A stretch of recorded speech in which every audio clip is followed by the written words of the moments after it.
Anugerah dan damai sejahtera daripada Allah Bapa Tuhan kita dan dari Yesus Kristus Tuhan kita. Amin. Saudara-saudari yang terkasih dalam nama Tuhan Yesus Kristus, yang menjadi nas renungan kita pada hari ini tertulis dalam Matius 21 ayat yang ke-33 sampai 46. Saya akan membacakannya bagi kita semua. Dengarkanlah suatu perumpamaan yang lain. Adalah seorang tuan tanah membuka kebun anggur dan menanam pagar sekelilingnya. Ia menggali lubang tempat memeras anggur dan mendirikan menara jaga di dalam kebun itu. Kemudian ia menyewakan kebun itu kepada penggarap-penggarap lalu berangkat ke negeri lain. Ketika hampir tiba musim petik, ia menyuruh hamba-hambanya kepada penggarap-penggarap itu untuk menerima hasil yang menjadi bagiannya. Tetapi penggarap-penggarap itu menangkap hamba-hambanya itu. Mereka memukul yang seorang, membunuh yang lain dan melempari yang lain pula dengan batu. Kemudian Tuhan itu menyuruh pula hamba-hamba yang lain lebih banyak daripada yang semula. Tetapi mereka pun diperlakukan sama seperti kawan-kawan mereka. Akhirnya ia menyuruh anaknya kepada mereka, katanya, "Anakku akan mereka segani."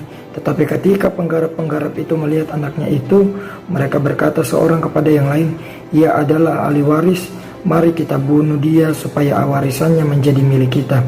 Mereka menangkapnya dan melemparkannya keluar kebun anggur itu, lalu membunuhnya.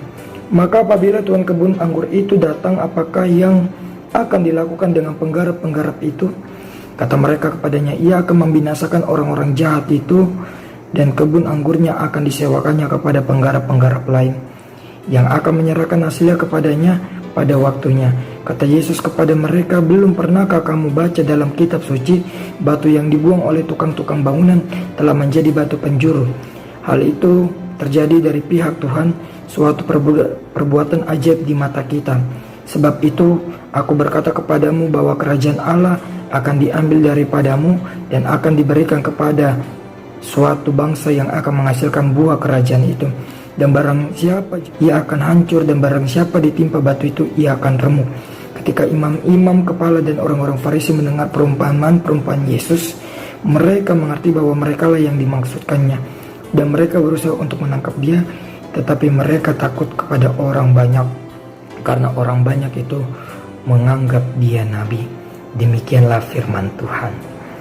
Saudara-saudari yang terkasih dalam nama Tuhan Yesus Kristus, dari beberapa kitab Injil sinoptik, banyak juga beberapa yang membahas tentang perumpamaan. Terlebih juga di dalam kitab Matius, banyak di sini perumpamaan yang disuarakan oleh Yesus, terlebih yang ditujukan oleh orang-orang Farisi. Terkhususnya di dalam nats kita renungan pada hari ini, Yesus mengatakan melalui perumpamaan bahwa setiap orang adalah milik Tuhan.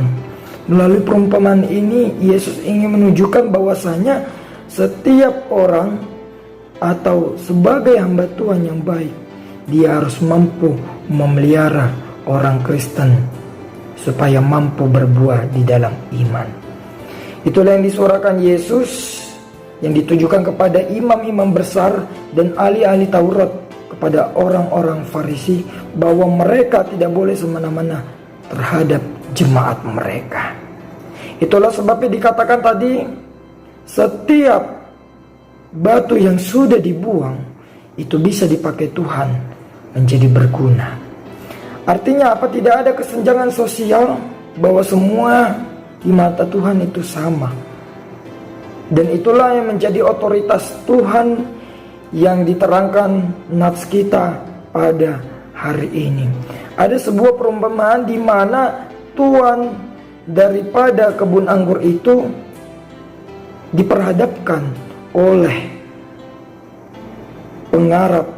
penggarap yang keji dan yang jahat. Ada sebuah keserakahan hidup di mana orang berlomba-lomba untuk mengumpulkan harta duniawi ini. Tetapi melalui nats ini ditekankan bahwasanya setiap orang harus memakai waktunya demi pelayanan Tuhan. Dan kita boleh ingat saudara-saudari yang terkasih dalam nama Tuhan Yesus Kristus, Apa yang kita miliki saat ini, bisa saja dalam waktu sedetik Tuhan bisa mengambil semuanya. Dan sebaliknya, apapun yang boleh kita miliki saat ini, baik itu cukup atau kurang, Tuhan bisa melimpahkannya dan menambahkannya dalam waktu sekejap. Waktu itu dimanfaatkan untuk pelayanan Tuhan. Disitulah sisi di mana Tuhan senang melihat bahwasanya kita ini berbuah di dalam iman. Kita ini boleh menghasilkan buah yang baik, dan disitulah Tuhan akan memanen kita. Kita inilah buah-buah yang telah ditanam oleh Tuhan. Oleh karena itu, saudara-saudara yang terkasih dalam nama Tuhan Yesus Kristus, 1000 tahun bagi kita bisa saja hanya 1 detik bagi Tuhan. Manfaatkanlah waktu ini untuk pelayanan Tuhan di dunia ini. Sebab Tuhan ini menginginkan kita, terlebih dikatakan di dalam nas ini bahwasanya bagaimanapun pelayanan Tuhan pasti ada saja tantangannya. Begitu juga kita diperhadapkan di zaman ini, di tengah-tengah perkembangan zaman, banyak sekali tantangan yang ingin membuat kita mundur dalam pelayanan masing-masing. Tetapi sebagai orang percaya bahwa penderitaan itu memang sudah dari dulu zaman Yesus sudah terima, sehingga kita juga harus menerimanya. Di mana penantian kita saat ini adalah menantikan kedatangan Tuhan yang kedua kalinya. Jadilah umat Kristen yang selalu berbuah. Disitulah Tuhan akan memanen kita menjadi buah-buah yang mampu menghasilkan buah yang baik. Terlebih di tengah-tengah situasi pandemi COVID-19 ini, kita diminta sebagai hamba Tuhan yang mampu menguatkan jemaat dan seluruh umat Kristen yang ada di dunia ini, untuk mereka tetap taat kepada peraturan dan perintah melalui perantaranya, yaitu pemerintah dan juga tim medis, supaya setiap orang tetap menjaga pola hidup sehat, menjaga dirinya, dan tetap melakukan segala kegiatannya di dalam rumah. Oleh karena itu, saudara-saudari yang terkasih dalam nama Tuhan Yesus Kristus, janganlah takut tentang persoalan yang sangat hebat di bangsa dan negara kita ini. Yakinlah dan sugestikanlah diri kita bahwa semua ini akan berlalu, dan Tuhan kelak akan memanen kita dalam keadaan sehat, pulih, terlebih juga di dalam keadaan sukacita. Tuhan memberkati kita semua. Amin. Kita bersatu di dalam doa. Terima kasih Bapa yang baik, Engkau menyapa kami melalui firman-Mu. Berkatilah firman-Mu ya Tuhan, menjadi pelita dan tiruan di dalam kehidupan kami masing-masing. Terlebih Tuhan, jadikanlah kami seluruh umat-Mu menjadi perantara, dan juga Tuhan menjadi pelaku firman yang mampu berbuah. Dan Engkau kelak akan memanen kami Tuhan, di mana keadaan kami Tuhan akan pulih kembali Tuhan.